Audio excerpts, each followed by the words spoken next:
I'm continuing my reading. What I'm doing in this series is to read through the entire standard works of the Church of Jesus Christ of Latter-day Saints.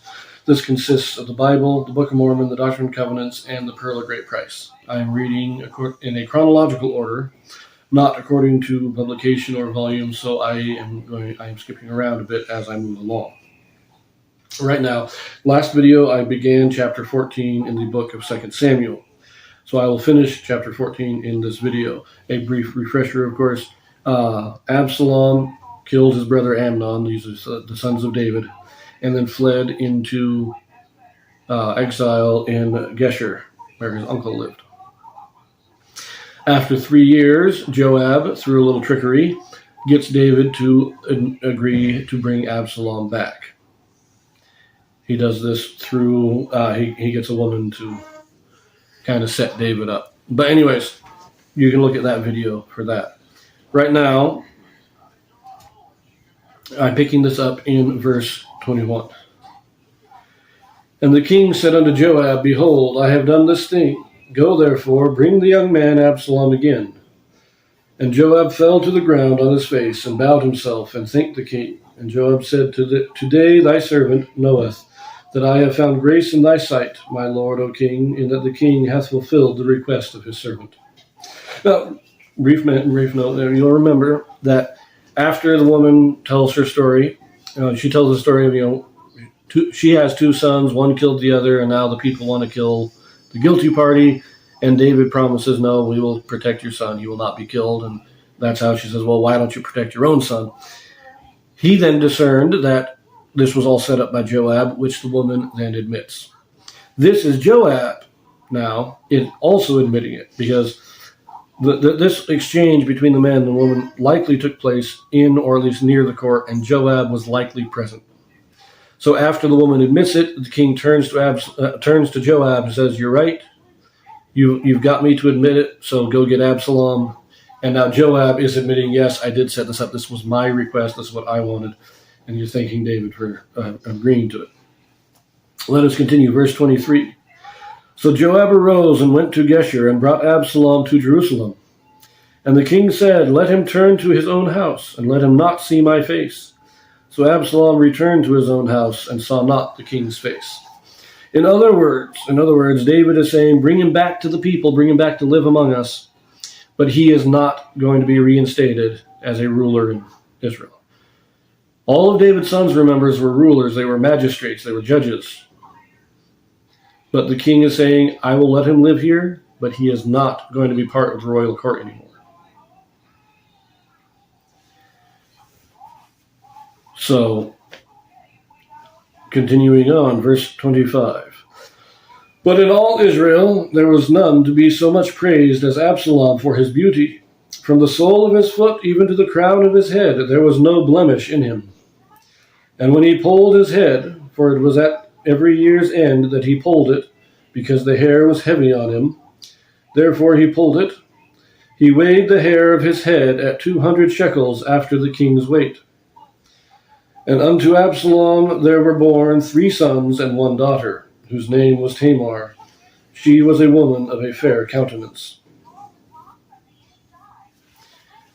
So, a couple of things here. First, to pull the hair. He's cutting his hair. It's just getting too long, too heavy.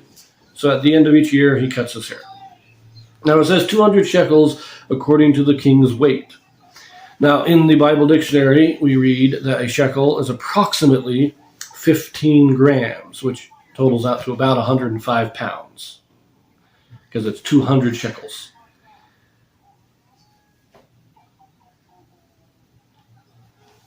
Hair weighing 105 pounds seems a bit unlikely. We'll put it that way. But I take note that before this time, they talked about the shekels of the sanctuary. Now they talk about according to the king's weight. Because remember, a shekel is not just a coin, it is a measurement of weight. A shekel was so much weight of gold, or so much weight of silver. A shekel of silver and a shekel of gold were equal value because they were equal weight.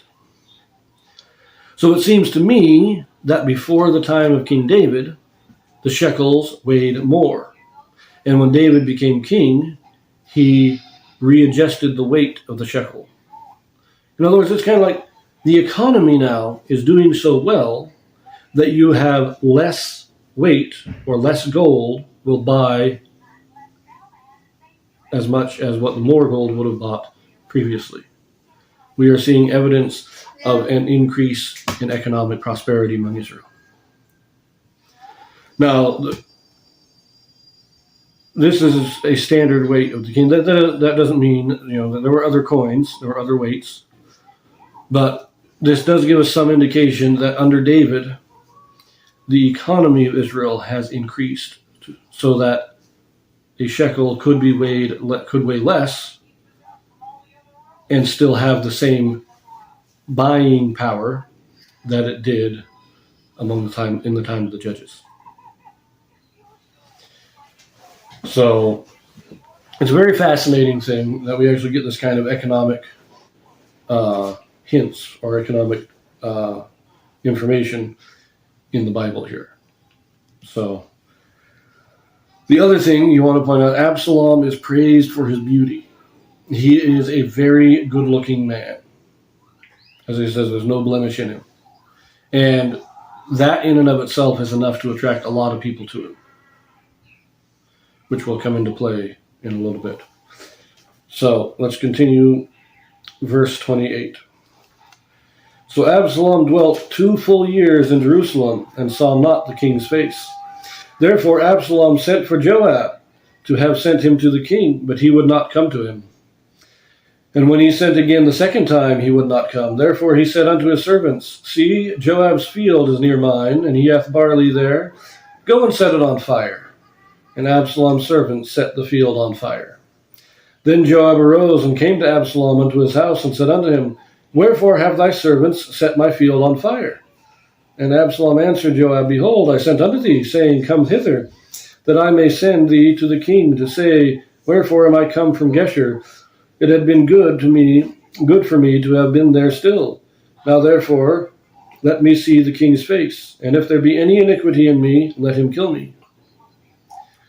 So Joab came to the king and told him, and when he had called for Absalom, he came to the king and bowed himself on his face to the ground before the king, and the king kissed Absalom. So remember, David did not reinstate Absalom in the court. And after 2 years, Absalom has not yet even visited the court, let alone been a magistrate or a ruler there. And so he gets restless. He wants to go back to the court, and he sends for Joab. Joab is probably under orders not to. He's told that he can't bring him to David. And he knows what Absalom wants, and so he just kind of ignores the first 2 messengers. Absalom gets a little bit creative in persuading Joab to come by burning his field, of course, which can't really condone that particular action. But it gets the job done, we'll say that, and he is admitted back into court. I don't think he is reestablished as a prince. He is only brought in to see the king. He is not reestablished in court. But this gives us some indication of Absalom's demeanor, the way he behaves. Because if he doesn't get his way, he went and set somebody's field on fire, burning their barley. Burning the barley isn't just kind of, an attack on Joab. That is an attack on not only his livelihood, but his ability to support himself. You're burning his food. So we get this, you almost kind of see a petulance in Absalom. That when he doesn't get his way, he lashes out in some way.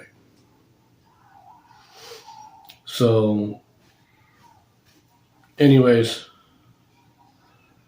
I'm going to leave that here, and we'll see you in the next one.